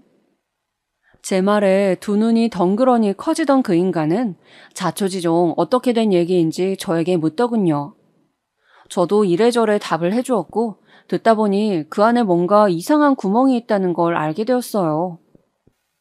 네 친구 지연이 말하는 거야? 그때 지연이가 같이 가자고 따라오더라고. 영미 너는 일찍 다른 애들이랑 갔잖아. 지하철역에서 그냥 같이 오는데 너무 어색한 거야. 영미 네 얘기를 묻길래 네 칭찬 좀 하고 그러면서 지연이가 자기 연애 상담하는데 나도 받아주다 보니 말이 길어진 거야. 그리고 뭐 지연이 같은 애랑 연애를 다시 해보고 싶다고? 그런 말 한 적 없어. 셋이서 다 같이 있는 자리에서 말해보자고 얘기해봐. 이렇게 오들오들 떨면서도 이 인간도 나름 한이 맺혔던지 또박또박 말을 하는데 듣다 보니 전부터 지연이란 친구 마음에 안 들었거든요. 다른 애들이 얘가 꽤나 이간질을 한다고 주의할 때 새겨들었어야 했는데 이렇게 저에게 와서 제 주변을 갈라놓으려고 할지 몰랐어요. 그런 것에 흔들렸던 자체가 저 역시 결국 이 인간에게 마음이 가 있긴 한 거구나 싶어서 한편으론 좀 허탈하고 웃음이 나더라고요. 맨날 아니라고 부정하고 아빠나 남동생이 놀려대도 그냥 같은 과 동기라고 할 뿐 연인 사이는 아니라고 우겨댔었거든요. 하여간 그 일을 계기로 해서 우리는 본격적으로 만났고 대학 졸업과 얼마간의 시간을 거친 다음에 결혼까지 하게 되었어요. 따지고 보면 저는 대학 들어와서 한 번 정도의 연애만 한 뒤 그 뒤로 쭉 이 사람과 만나서 결혼을 한 셈이에요. 남편은 저 말고도 이전에 연애를 꽤 했었다가 저한테 정착해서 오래 만나다가 결혼을 한 거고요. 그런데 말이에요. 정말 이렇게 저한테 열정적이고 심혈을 기울이던 사람이 결혼하고 몇 달 지나면서부터 너무 달라지기 시작한 거예요. 어쩌면 흔히 예정된 수순인지 모르겠지만 그 전에 너무 달콤한 상황들을 제가 경험해서 그런 걸까요? 우리는 하루가 멀다 하고 싸우게 되었고 늘 어른처럼 받아주던 남편은 결혼 후에는 호락호락하지 않았어요. 당신 왜 이렇게 요즘 늦게 들어와? 회사 회식이라 쳐도 가정도 있으면서 조절을 좀 해야 할 거 아니야. 술도 약한 사람이 왜 그렇게 술을 잔뜩 마시고 들어오냐고. 집에서 혼자 기다리고 있는 나는 생각 안 해? 남편은 이때 술이 잘 깨지 않기도 했지만 평소 같으면 그러지 않았을 텐데 일해가 없을 정도로 저에게 짜증을 내기 시작하는 거예요. 내가 뭘? 이제 직장에서 나도 잘 보여야 해. 막말로 가정이 있으니까 더 회사에 붙어서 기생해서 살아남아야 한다고. 네가 그런 건 좀 이해해주고 아침에 북엇국도 끓여가면서 내줘야 할 생각을 해야지. 이렇게 못살게 사람을 쪼아대면 어떡하냐. 네 말대로 우리 결혼했잖아. 이제 너 애가 아니라고 남편 잘 모시고 살 생각을 해야지. 남편은 생각 외로 가부장적인 사람이었던 거예요. 그전에는 세상 신시대 남자처럼 깨어있는 남성처럼 그렇게 지극정성을 다하더니 결혼하니까 영락없이 저희 아버님이랑 똑같이 굴더라고요. 결혼하고 나서 제가 들여다본 저희 시댁은 어머니가 늘 아버님께 꼼짝도 못하시는 모습이었거든요. 보는 제가 다 안타깝고 민망할 정도였어요. 그러면서도 며느리인 저에게는 아버님이 잘해주시니 딱히 뭐라 할 수도 없고 말이에요. 그런 와중에도 남편은 꼬박꼬박 제가 시댁에 가 있길 원하더라고요. 내가 없어도 우리 집 종종 가서 엄마랑 아빠랑 같이 좀 있어드려. 자식이 나 하나뿐이잖아. 너도 알겠지만 우리 아버지 너 시집 왔다고 얼마나 좋아하는데. 버스 타고 10분 거리면 금방 왔다 갔다 하지 뭐. 그렇게 저는 남편도 없는 시댁에 이 남편이 뭐가 이쁘다고 그렇게 다녔는지 몰라요. 순전히 연애 때 기억만 갖고 우리 집에 맨날 와주었던 그 빚을 갚는다 치고 갔었답니다. 그런데 어째 점점 아버님도 저랑 자주 보니 편해지시는 건지 갈수록 본색을 드러내시는 거예요. 생각해보니 니네도 슬슬 애기 낳을 때 되지 않았냐? 우리 상훈이처럼 아들 하나만 낳고 끝하면 안 돼. 적어도 둘은 있어야지. 상훈이가 자랄 때 얼마나 외롭게 자랐는지 알아? 하여간 니네 시어머니는 애기가 툭 하면 잘 안 들어서 가지고 그렇게 고생을 했어. 우리 며느리는 안 그러겠지? 시대가 어떤 시대인데 이런 말을 하시는 건지. 아빠며 남동생이며 남자들 사이에서 자란 저지만 이렇게 대놓고 무례한 말을 들으니 좀처럼 적응이 안 되는 거예요. 저 말에 결국 시어머니도 버럭 화를 내셨고 전 그렇게 불편한 분위기 안에는 더 있고 싶지 않았네요.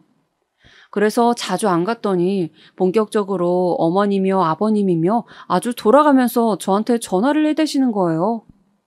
얘 영미야, 왜 요즘 자주 안 오냐? 나랑 니네 어머니 너 기다리고 있는데 와서 같이 밥도 좀 먹고 뭐 하는 것도 좀 돕고 해야지. 조만간 우리 친척 댁에 인사들 하러 갈 건데 시간 좀 비워놔라. 그 전에 와서 하루 자고 가던가. 하지만 보나마나 이 일정은 여전히 남편 없이 저만 가게 될 게 뻔했어요. 당시 남편은 술 먹고 아예 안 들어오던지 혹은 제가 잠든 새벽에 슬쩍 들어와서 거실에서 자던지 이 둘 중에 하나였거든요. 더 이상 싸우기도 싫고 초기부터 우울해진 저는 왜 직장을 잘 다니다 그만뒀을까 회의가 들더군요. 안 그래도 이전 팀장님이 계속 같이 일하자고 하시는데 고민이 되었어요. 이때 남편은 여지없이 반대했지만 저는 듣지도 않고 직장을 다니게 되었고 그러던 차에 임신이 되었지 뭐예요. 당시 30대는 아직 안 된 나이였고 주변 친구들은 그럭저럭 아기를 낳는 시기이기도 했어요. 그런데 갑작스레 아기가 생긴 것이 실감이 나지 않는 거예요. 당장은 남편은 저보고 직장을 그만두라면서 또 설교를 늘어놓는데 어쩌자고 내가 이 인간이랑 아기를 갖게 된 것인지 원망스러워지기 시작했어요. 이때 처음으로 이혼을 생각했던 것 같아요. 당연히 그만둬야지. 임신 아무나 하는 줄 알아? 우리 직장 동료들 보면 여직원들도 솔직히 회사 다니다가 안 좋은 소식 생기는 경우 많아. 무리해서 애기 잘못되면 어떡하려고 그래. 그때 가서 땅을 치고 후회할 거야? 돈이 없는 것도 아닌데 왜 그렇게 작정하고 돈을 벌겠다고 하는 거냐고. 심지어 이 얘기를 시댁에 저랑 상의도 없이 알려버린 남편은 시댁에서도 이래저래 전화를 받게 만들더라고요. 어머니는 매번 전화하셔서 집에 있는지 확인하시고 어떻게 지내고 있는지 하나하나 다 캐물으시는 거예요. 이런 생활이 계속되어 스트레스를 받고 있는 와중에 지독한 입덧이 시작되었고 결국 저는 다니고 싶어도 직장을 그만두는 수밖에 없었어요. 그리고 나중에 시간이 지나 아기를 낳게 되었는데 저는 그동안 딱히 저에게 엄마가 없는 것에 대해서 불만을 가져본 적이 없었어요. 그런데 참 이상하더라고요. 사연을 듣는 여자분들도 그런 생각을 하실지 모르겠는데 인생에서 살며 가장 엄마 생각이 날 때가 바로 아기 낳았을 때인 것 같아요. 그리고 키우는 얼마간 문득문득 생각이 나더군요. 우리 아빠랑 남동생이 와서 축하도 해주고 얼마간 제 대신 아기를 안아주고 놀아주기도 했었는데 저는 이때 그들에게 말하진 않았지만 엄청나게 엄마를 떠올리게 되었어요. 당시 저도 산후 우울증이 와서 힘들긴 했는지 그땐 남편한테 이런저런 속을 털어놓았답니다. 엄마랑 사이가 좋지 않기도 했고 그렇게 우리 어릴 때 두고 나가버려서 늘 원망했어. 근데 말이야, 쓰고 나오면서 왜 그렇게 엄마 생각이 났을까? 나 태어날 때 엄마도 이런 고생을 했겠구나. 내가 애기여서 아무것도 못하고 누워만 있을 때 엄마는 이래저래 어쨌건 고생하면서 나를 키우긴 했겠구나. 이런 감정 말이야. 지금 엄마가 옆에 있다면 나는 이것저것 물어볼 것 같은데 말이지. 그때 저도 한창 감성적이었고 남편은 새벽녘에 들어와서 자려다가도 이런 얘기를 들어주긴 했었어요. 물론 그래놓고도 며칠 지나면 또 둘이 불같이 싸우곤 했었지만요. 애가 매일같이 이렇게 잠도 안 자고 나를 괴롭히는데 왜 이렇게 늦게 들어와? 당신 같이 회식한 사람들 누구야? 전화번호 내놔, 빨리! 당장 내 앞에서 전화하라고! 감정이 엄청 몰아치고 주체가 안 되는 저는 모든 원망이 남편과 아기에게로 쏠려버렸어요. 한편으로는 서운한 게 남편은 저의 이런 부분을 조금도 받아주지 않았고 가장 힘든 곳에 놓여있는 저를 절벽 밑으로 밀어버리다시피 했어요. 다름 아닌 상처 주는 말로써 말이에요. 그깟게 뭐가 그렇게 힘들다고 난리야. 애 키우는 거 다 힘들지 왜 너만 힘들다고 해? 세상 엄마들 다 그렇게 자식 키우는 거야. 유세 떨지 말라고. 부모 밑에서 자랐으면 다들 이 정도는 하는 거 알 거 아니야. 남편도 사실 이때 자기가 뭔 말을 하는지도 몰랐을 거예요. 술에 쩔어서 매일 이어지는 야근으로 눈이 뒤집혀서 집에 와서 술 냄새 폴폴 풍기며 자려던 걸 제가 붙잡았으니까요. 그런데 제가 하는 수고를 가볍게 여기는 것 같고 게다가 부모 밑에서 자랐고 엄마들은 다 그렇게 키우고 어쩌고 하는 말을 들으니 괜히 제 자격지심에 찔려 상처를 입어버린 거죠. 당신 말 다 했어?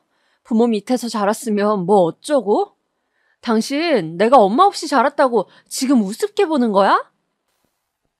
이러면서 우리 둘의 싸움이 너무 커져버렸고 이날 남편은 그때껏 제가 보지 못했던 경험도 하지 못했던 일을 저질러 버렸어요. 아무리 피곤해 절어있고 짜증이 났다지만 분을 참지 못하고 옆에 있는 화분을 밀어뜨려 버린 거예요. 안 그래도 안 자고 울며 저를 괴롭게 하던 아기는 큰 소리에 놀라 경기를 일으키고 결국 그날 저 혼자 힘겹게 운전해서 아기를 데리고 응급실까지 갔었답니다. 별다른 처치 없이 집에 돌아와 보니 새벽녘인데도 남편은 집에 없었어요. 집단에도 속상하다 치겠지만 너무 열받는 건 그 길로 시댁에 가버린 거예요. 뭘 잘했다고 지도 억울하고 뭔가 하소연을 하고 싶었는지 지네 엄마 아빠한테 가서 싹 다 일러 바쳤더라고요. 이 일을 갖고 시댁에서 와라 가라 어쩌고 하는데 정말 진저리가 났어요. 그냥 모든 게 다 제 죄인 것처럼 느껴지고 이 인간이랑 언제까지 살아야 하나 싶더군요. 호통을 치시는 시부모님의 난리 속에서도 꿋꿋하게 가지 않았고 전화도 받지 않았어요. 그러다 보니 남편과 제 사이는 점점 벌어지게 되었고 이상하다 싶었는지 결국 남편이 긴급 119를 쳐오더군요. 저기 여보, 우리 오늘은 애기 우리 집에 맡기고 잠깐 나갔다 오자, 어? 웬일로 본인이 나서서 저보고 애기를 시댁에 맡기고 나가서 맛있는 식사를 하고 오자고 하는 거예요. 그렇게 맨날 제가 서서 밥을 물에 말아먹고 초라한 식사를 하고 있어도 본체만체 하던 인간이 말이에요. 감정이 안 좋은 상태로 계속 끌고 갈 수는 없으니 저도 그냥 어거지로 나가긴 했는데 남편이 계속 평소 같지 않게 뭐 옛날 기억을 끌어오면서 분위기를 잡더군요. 영미야, 그래도 우리 예전에 계속 좋았었잖아. 그런데 연애할 때 나도 노력 많이 했다, 진짜. 솔직한 마음으로 결혼하면 너도 그걸 알아줄 거라고 생각했어. 남자라고 무조건 다 사랑 주고 하는 게 익숙한 게 아니야. 나는 아직 영미 너밖에 없고 너랑 승우 위해서 이렇게 밖에서 뼈 빠지게 일하고 끌려다니는 거야. 이게 지금 내가 너를 사랑하는 방법이라고. 그걸 좀 이해해주면 안 돼? 얘기를 듣다 보니 저도 괜히 울컥하기도 하고 그간 쌓인 게 서로 많았는데 풀 시간은 참 없었던 것 같은 거예요. 자기 딴에는 결혼을 해서 처자식을 먹여 살려야 하는 게 먼저라고 생각했고 그러다 보니 여자로서 제가 채움을 받길 원했던 건 뒷전이었던 거죠. 그걸 자기도 후회한다고 하니 이제 그만 감정을 좀 풀어야겠다는 생각이 들었어요. 그러다 보니 저도 이후로는 좀 포기를 하게 된 거예요. 남편이 늦게 들어와도 그러려니 하고 물론 여전히 마음에 들진 않지만 참아가면서 그렇게 키우게 되었어요. 중간에 아이가 한번 아프기도 했고 아빠가 엄청 큰 수술을 하시게 되었답니다. 이 두 가지 일이 제게 아주 크게 남아있는 이유는 이 두 번의 일 때마다 제 남편은 제 곁에 없었던 거예요. 우리 아들이 넘어져 이마를 크게 다치고 병원에서 수술을 했을 때 남편은 홍콩 출장을 가 있었고 아빠가 암 관련해서 수술을 하실 때에는 같은 서울 하늘 아래에 있기는 했었어요. 하지만 그럼에도 불구하고 안 왔답니다. 당신 어떻게 그럴 수가 있어? 우리 아빠야. 다른 아저씨 아니고 당신 장인어른이라고. 아빠가 이렇게 큰 수술 하시는데 그런데도 회식에 가 있어야 한다고? 그놈의 회식? 내가 당신 어머니 아프실 때 그러면 좋겠어? 가뜩이나 불안하고 또 불안했던 저는 마음을 잡을 수가 없었어요. 그러면 안 되는데 제 남동생에게도 전화해서 지 매형인 우리 남편에 대해서 얼마나 욕을 했는지 몰라요. 이때 결국 남동생까지 마음이 틀어져 저처럼 원망을 하게 되었답니다. 누나, 솔직히 난 매형 좀 그렇다. 이번에 우리 아빠 일도 그렇고 누나 얘기 들어보니까 매형은 결혼하고 엄청 많이 변한 것 같아. 나도 남자지만 결혼했다고 이제 잡은 물고기 관심 안 주는 거네. 그래도 그렇지 좀 너무 열받는데? 그러면서 가뜩이나 명절 때 말고 딱히 볼 일도 없는 매형과 처남 사이는 안 좋아졌고 남편은 제 눈치에 못 이겨 어쩔 수 없이 우리 아빠에게 안부 전화를 드리곤 했었어요. 정작 당사자인 아빠는 크게 개의치 않으셨고 저나 제 아들에게밖에 관심이 없으셨답니다. 영미야, 아빠는 너무 걱정하지 마라. 이번에 항암도 마지막이고 좀 지나면 괜찮을 거야. 그보다 너 건강 좀 신경 써라. 얼굴색이 너무 안 좋잖아. 밥은 잘 먹고 있는 거야? 아빠는 그렇게 큰 수술을 거치고 항암을 하면서 날로 몸이 안 좋아지시면서도 딸이 밥을 먹고 다니는 건지 옷은 따뜻하게 입고 다니는 건지만 신경을 쓰셨어요. 그런 아빠에게 내 결혼 생활이 이렇게 엉망이고 마음이 편치 않다고 이혼하고 싶다는 말을 할 수가 없겠더군요. 결국 그렇게 시간이 지나 너무나도 상황은 급속하게 흘러가 버리고 아빠는 제 곁을 떠나게 되셨어요. 이날 저는 어지간히도 넋이 나가 있었답니다. 항암을 하고 또 몇 번의 치료를 거치고 잠깐 괜찮으셨던 때가 있었거든요. 그때 동생과 함께 아빠를 모시고 여행을 가게 되었는데 혹시나 했지만 이때 역시나 남편은 함께하지 않았어요. 해외 출장이 잡히는 거로 상황은 알겠지만 본인은 어렵다나요? 저기 나도 많이 노력은 해보겠는데 시간 내기 힘들 수도 있어. 그러니까 너무 기대는 하지 말고. 아니 왜 또 표정이 그래? 나도 같이 가고 싶다고. 근데 시간이 안 되는 걸 어떡해? 아, 됐어. 가지마. 정말 너무 지겹다, 당신 변명. 나 당신 부모님 늙어 죽을 때까지 절대 얼굴 안 봐. 당신이야말로 기대도 하지 마. 알았지? 저도 정말 할 말 못할 말 가리지 않고 막 하게 되었고 한창 자라고 있는 유치원생 아들 앞에서 둘이 지독히도 싸워댔어요. 그렇게 이를 악물고 분에 섞인 콧바람을 내리 뿜어내며 무리해서 아빠와 제 남동생 그리고 제 아들과 함께 넷이서 1박으로 여행도 다녀오려고 했었는데요. 그게 마지막 추억이 되어버린 거예요. 이상하게 그때 그렇게 사진을 많이 찍고 싶어지더라고요. 밤새 아빠랑 하고 싶은 말도 많았는데 아무래도 방사선 치료며 항암 같은 큰 것을 겪고 나니 체력이 많이 약해지신 모양이었어요. 일단 그렇게 다녀온 뒤에도 아빠는 건강을 웬만큼 회복하신 듯 느꼈지만 시간이 꽤 두텁게 지난 뒤 아빠의 건강은 급속도로 나빠지기 시작했어요. 연세가 있으신 편이라고는 해도 그리고 제 친구들 부모님도 이런 상황에 있긴 하셨지만 그래도 아빠는 너무 빨리 악화되어 버리셨고 아직 젊다면 젊을 중년의 나이에 우리의 곁을 떠나게 되신 거예요. 누나, 아빠가 얼른 와봐 누나. 매번 그렇게 걸려오던 동생의 전화가 그렇게 무섭게 느껴지던 건 처음이었어요. 사실상 저는 아빠의 장례를 치르고 난 이후에 이제 더 이상 동생으로부터 겁나는 전화를 받을 걱정을 안 해도 되겠구나. 이거 하나는 장점일지도 모르겠다는 생각을 했었답니다. 그만큼 아빠는 저에게 절실하고 또 절실했던 존재였던 것 같아요. 그러니 이후로도 저는 마음을 잡기 힘들어 오래도록 괴로워했고 장례부터 시작해서 이후 우리 친척들 챙기는 것까지 남편이 별 호들갑을 떨며 다 해도 눈에 들어오지 않더군요. 가장 힘들 때 제 곁에 있지 않았던 남편에 대해 저는 혼자 마음을 접고 그에게 내색만 하지 않았을 뿐 이미 심정으로는 충분히 이혼한 셈으로 살게 되었어요. 남편에게 어떤 연락도 하지 않고 한 지붕 아래에 같이 살면서도 그 어떤 행사도 남편에게 말하지 않았어요. 아이가 혹시 아파도 제가 아파도 남편이 없는 듯 그리 살며 집안에서도 단 한마디도 하지 않았답니다. 남편은 답답한지 몇 번이나 시도를 했었고 심지어 지주제에 저보고 이런 말까지 하지 뭐해요? 여보, 내가 잘못했다고 했잖아. 그러지 말고 우리 이번에 부부 상담이란 게 있어. 부부 클리닉이란 게 있더라고. 거기 한번 가보자. 지금 우리 팀 선배도 한창 부부 사이 안 좋을 때 같이 갔었는데 다녀와서 좋아졌대. 가서 당신이랑 나랑 얘기 좀 잘해보자. 저는 이때 분노가 갑작스레 일어나서 마구 소리를 질러댔어요. 말 걸지 말라고 했지? 근처에도 오지 말라고. 당신은 맨날 이딴 식이야.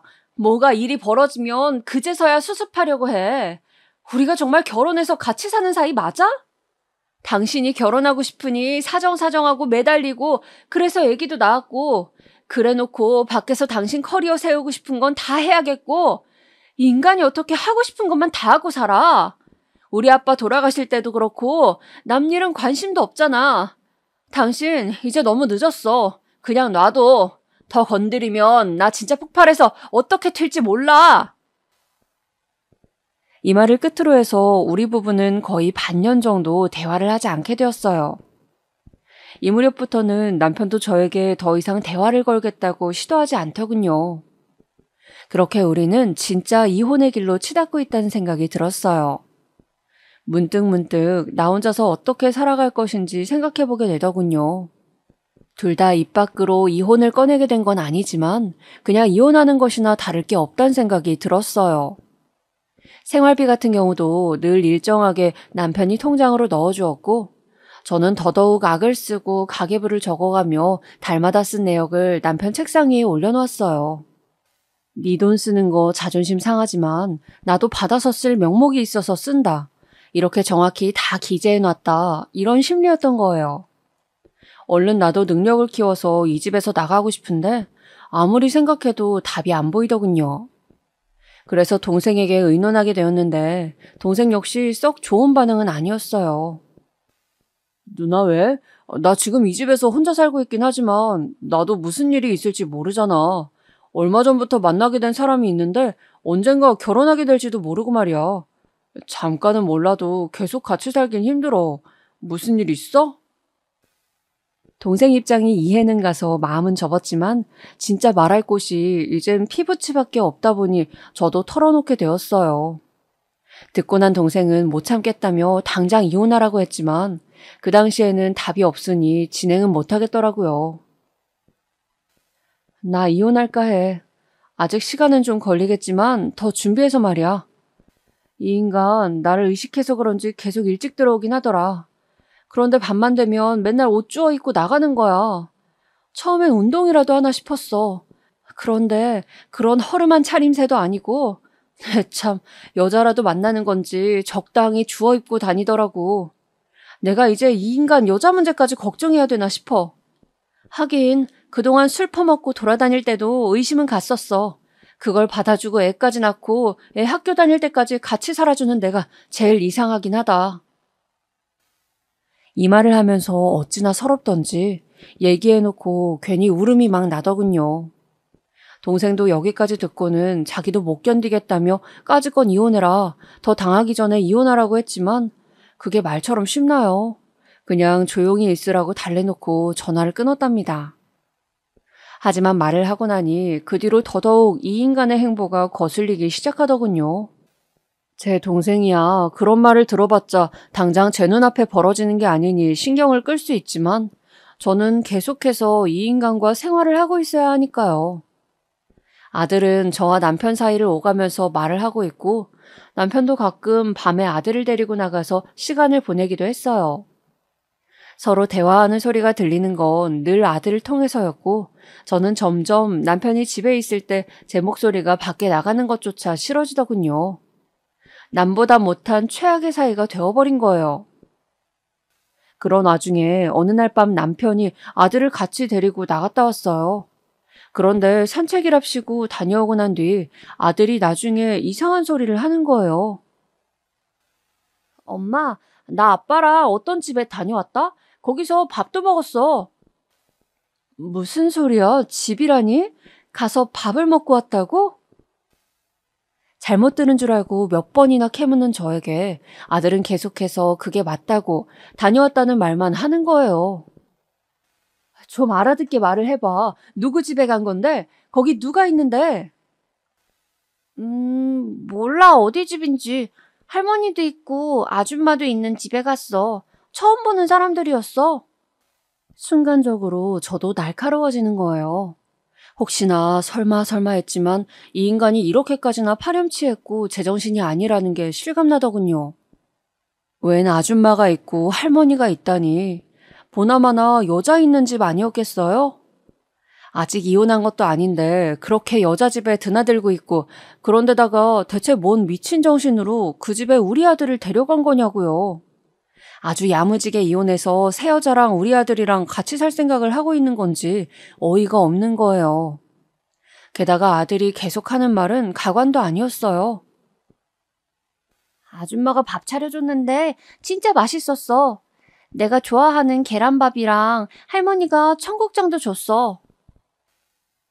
이 말을 듣고 있으니 진짜 바짝 열이 오르면서 돌겠더군요.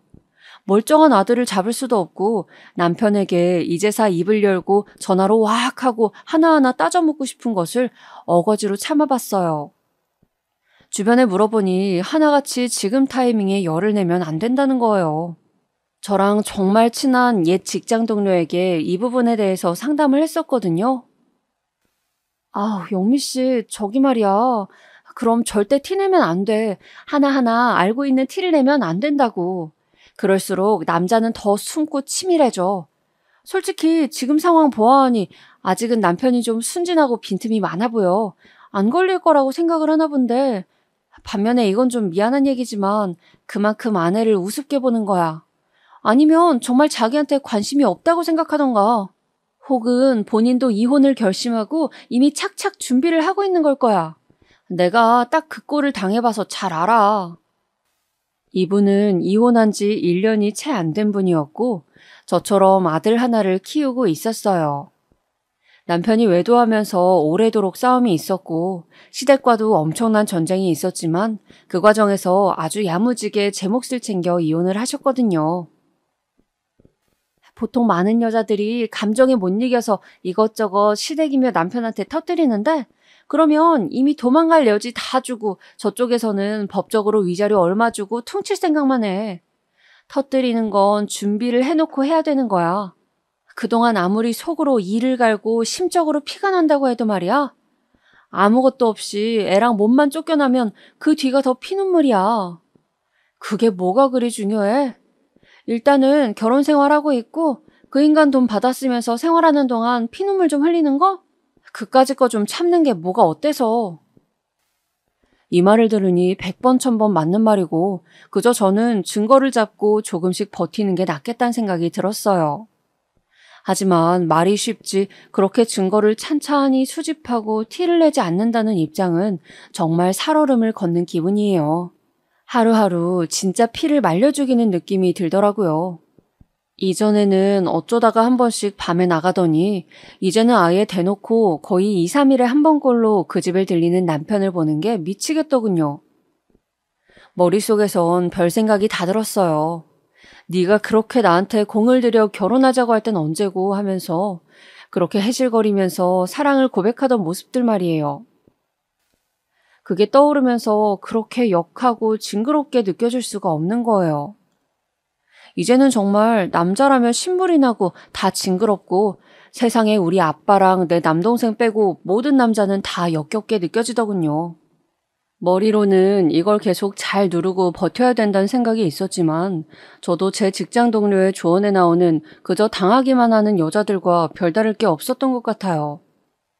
증거를 수집한다는 전제하에 일단은 도저히 참을 수가 없고 감정 관리가 안 되는 상황에서 남편을 뒤따르게 된 거예요.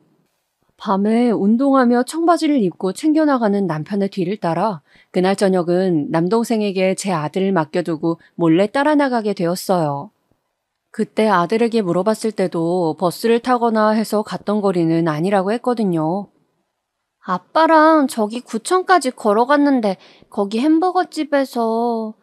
근데 더 자세히는 모르겠어. 내가 아빠한테 다시 물어볼까? 이때 기겁해서 저는 아들 입을 막고 그러진 말라고 했어요. 아무튼 걸어서 갈 수 있는 거리라니 적당히 따라가도 될 것 같다는 생각이 들더군요. 그러면서도 이렇게 근거리에 살고 있는 여자라니 직장에서 만난 건지 뭔지 별 생각이 다 드는 거예요. 남편네 직장 동료는 몇 명 정도는 제 연락처에 있지만 이걸로 연락해서 물어보기에도 참 비참하고 수치스러웠어요. 아무튼 저는 이혼을 준비하는 여자로서는 하면 안 될 큰일을 저지르고 있었던 것 같아요. 이렇게 티나게 제대로 준비도 안 하고 미행하는 일 말이에요. 그렇게 숨죽여 밤 공기를 뚫고 좁은 골목 속 저와 남편밖에 없이 따라 들어간 곳은 작은 4층짜리 빌라였어요. 남편이 한 계단 한 계단 올라 센서가 켜지는 곳은 2층이었고 저는 그 불이 꺼질 때까지 조용히 밖에서 바라보고 있었어요. 원래대로라면 이렇게 대놓고 쫓아온 것 자체도 엉망진창 실패고 최소한으로 기회를 다시 돌려보면 이대로 집에 가는 게 맞았어요. 하지만 막상 이런 실체를 눈앞에서 보고 있으니 진짜 너무 분하고 억울함이 마구마구 차오르는 거예요. 남의 집을 이렇게 수시로 드나들면서 오가는 모양새를 보니 저도 참 한심하고 바보 같은 게 연애 때 우리 집 앞에서 거의 살다시피 했던 남편이 떠오르더군요. 이 짓거리를 똑같이 하고 있는 걸 보며 온갖 역한 감정이 밀려와서 결국 저도 제정신을 놓고 따라서 그 빌라 안으로 들어간 거예요. 한 걸음 한 걸음 올라가 저는 숨을 꾹 참고 잠깐 눈을 감았어요. 하지만 머릿속에서 소용돌이치는 남편의 잔상들이란 죄다 악하고 더러운 것밖에 떠오르지 않더라고요. 결국 이때 뭐라도 징벌하듯이 제 손으로 얼른 초인종을 눌러버렸고 한번 누르니 끝도 없이 계속 누르게 되었어요. 지익지익 거리는 소리가 계속 울리던 와중에 결국 문이 열렸고 그 안에는 여지없이 남편이 있었습니다. 눈이 휘둥그레져서는 저를 보고 있더군요. 당신? 당신 뭐야? 당신이야? 이런 말 같지도 않은 소리를 하면서 말이에요. 저는 그 틈으로 얼른 비집고 들어가서 막 소리를 질렀어요. 여기는 뭐야? 누구야? 누구네 집이야 여기? 제가 이렇게 소리를 질러가면서 주변을 살피는 사이 넓지도 않은 그 집 거실은 금방 제 시야 안에 꽉 차게 들어왔어요. 소파에 누워있는 웬 할머니가 있었고 그 앞에 있는 작은 탁자 위엔 죽 같은 게 너저분하게 널려있더군요. 진짜 무슨 갓잔치도 않은 노모 봉양도 아니고 상간녀는 대체 어디 있는지 집안을 휘집고 보는데 안 보이는 거예요. 이런 저를 남편은 급히 제지하고 난리도 아니었어요. 당신 잠깐만 얘기 좀 들어봐. 잠깐만. 아, 됐어. 저리 비켜. 당장 안 나와? 저도 이렇게 제가 이성적이지 못한 사람일 줄은 몰랐는데 눈앞에서 외도 현장을 보니까 진짜 신경줄이라도 툭 끊기는 마냥 정신이 없는 거예요.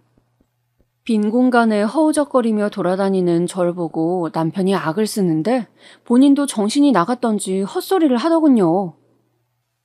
아, 여보, 잠깐만. 여기 봐봐. 어머니셔. 당신 어머니시라고. 이 말을 들은 순간 얼척이 없어 웃음도 안 나오더라고요. 진짜 웃기지도 않아서 좀 전에 누워있던 할머니를 쓱 쳐다봤는데 이 할머니도 얼마나 웃기겠나 싶었어요. 그래서 지금 장난하냐고 하려는 와중 할머니가 뭐라 중얼거리는 거예요. 영미야. 이렇게 저를 부르며 몸을 일으켜 세워보겠다고 소파 한턱을 잡는 그 할머니. 얼굴은 억색에 주름이 졌고 머리숱도 얼마 없어 보이는 그분이 제 이름을 부르고 있더라고요. 네? 왜 나오라는 젊은 여자는 안 나오고 이 할머니가 저를 부르고 있는 건지 마치 저의 고모들이 저를 부를 때 마냥 이름으로 부르고 있나 이해가 한창 안 되었어요. 엄마야, 엄마다. 순간적으로 어디 번개라도 친 양 몸이 굳어 잠깐 멈춰 있었어요. 엄마라니. 엄마라는 단어는 제 인생에서 늘 낯설고 거리가 먼 단어예요. 도통 사용할 일이 없어서 어디 보관해 두었다가 버리려는 소지품 같은 그런 존재가 제게는 엄마였어요. 어릴 적에 저와 동생을 두고 나가버린 엄마를 몇십 년이 지난 지금 덜컥 떠올려봐도 그런 감밖에 느껴지지 않았으니까요. 왜 이런 단어가 갑자기 내 일상에서 등장하나 싶은 와중에 뭔가 뒤통수 끝부분에 쎄한 느낌이 끼치는 것이 그냥 무시할 수 없는 이상한 감각이 느껴졌어요. 다시 찬찬히 눈을 가늘게 뜨고 그 할머니 쪽을 봤는데 어딘가 눈가 언저리인가가 뭔가 기분 나쁘게 익숙한 느낌이 드는 거예요. 엄마야, 영미야. 계속해서 말을 잇지 못하고 울음을 터뜨린 그 할머니는 남편이 급한 대로 저한테 둘러대느라 대강말한 사람이 아니었고 실제로 존재하고 있는 저조차도 존재 여부를 알 수 없었던 저희 엄마란 사람이 맞았던 것이에요. 몇 번이나 눈으로 확인을 하고 읊조리면서 곱씹었던 그 사람, 어정쩡하게 기대앉아 양손에 얼굴을 파묻고 우는 사람, 그 사람이 제 엄마였다고 하더군요. 남편이 해준 설명에 의하면 말이에요. 그리고 그 기묘하고도 머리가 아픈 일이 있고 난 뒤 시간은 흘러 벌써 몇 달이 지났고 저와 남편은 여전히 한 집에서 계속해서 살아가고 있어요. 그날은 충격이 너무 커서 저까지 그 집 소파에 기대앉아서 한동안 일어나지를 못했어요. 왜 남편은 저에게 여지껏 그런 일에 대해서 말하지 않았던 것일까요? 아직도 좀 생동감 있게 느껴지지 않은 저의 엄마는 말이에요. 남편이 이전부터 알아보겠다고 꽤 수소문을 했던 모양이에요. 그러고 잊고 있다가 엄마의 조카, 그러니까 같이 살고 있다고 착각했던 그 젊은 여자는 제 큰이모의 딸, 사촌 여동생이었더군요. 얘가 건너 어쩌다가 우리 엄마 소식을 알리는 중간체 역할을 하게 되었나 봐요.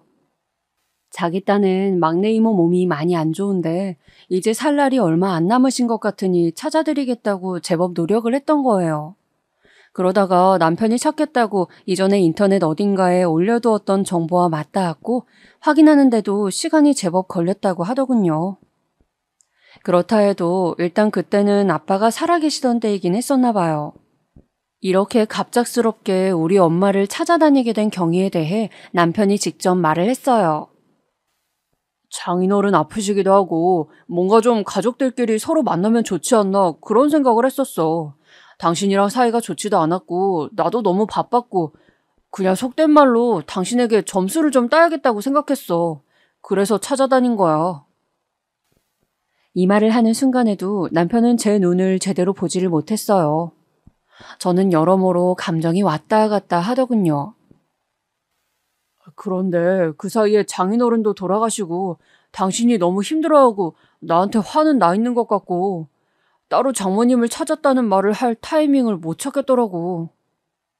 결국 그러다 보니 남편은 우리 집 근처에 싼 값에 작은 빌라를 얻었고 그쪽으로 엄마를 오시게 했었나 봐요. 엄마가 말년에 그렇게 돈도 없이 떠돌게 된 이유는 저도 정확히 모르겠어요. 이런 사정은 사촌 여동생을 통해 들었으면 하는데 저도 직접적으로 따로 만나지는 않았거든요. 아무튼 사정을 알게 된 남편이 우리 엄마를 그 집에 모시고 몇 번씩 들여다봤던 거고 가끔씩 큰이모와 그 딸인 사촌 여동생이 왔다 갔다 들렸었다고 하더군요. 제가 들이닥쳤던 날은 그 둘 다 안 왔던 날이고요. 하여간 남편은 제가 속으로 이혼을 준비하는 동안 어찌되었건 본인은 점수를 따건 뭘 어쩌건 간에 그렇게 묵묵하게 우리 엄마를 돌봐왔더군요. 긴 시간은 아니었지만 바쁘다고 맨날 집에도 잘 못 들어오던 인간이 어찌어찌 시간은 내서 쭉 들렀던 거예요. 이제는 저도 들여다보고 있고 얼마 전부터 남편과 같이 움직이며 엄마에게 들려보게 되었어요. 몇십 년 만에 이렇게 누워있는 상태로 마주한 모녀간에 할 말이 뭐가 그리 많겠습니까마는 일단은 아들인 제 남동생은 이 사실을 알고도 썩 반가워하지 않고 있어요. 매형에게 고맙긴 하지만 엄마와 굳이 마주하고 싶지 않다고 하더군요. 그 마음이 뭔지 알 것 같아서 일단은 그냥 놔두기로 했어요. 저도 엄마란 자리가 너무 낯설긴 하지만 저만 보면 눈물을 흘려대는 엄마랑 아직은 깊게 뭔가 얘기를 할 생각이 들진 않아요. 당장 엄마에 대한 마음은 그렇지만 어찌되었건 이런 상황이 올 때까지 그냥 말없이 엄마를 찾아내고 챙겼던 남편에 대해 일단은 고맙다는 마음은 있습니다. 저라면 절대 그렇게 하지 않았을 거고 중간중간 원망과 미움이 솟구치는 사건이 많았지만 어쨌든 이 사람은 은연중에 저를 생각해 주었으니까요.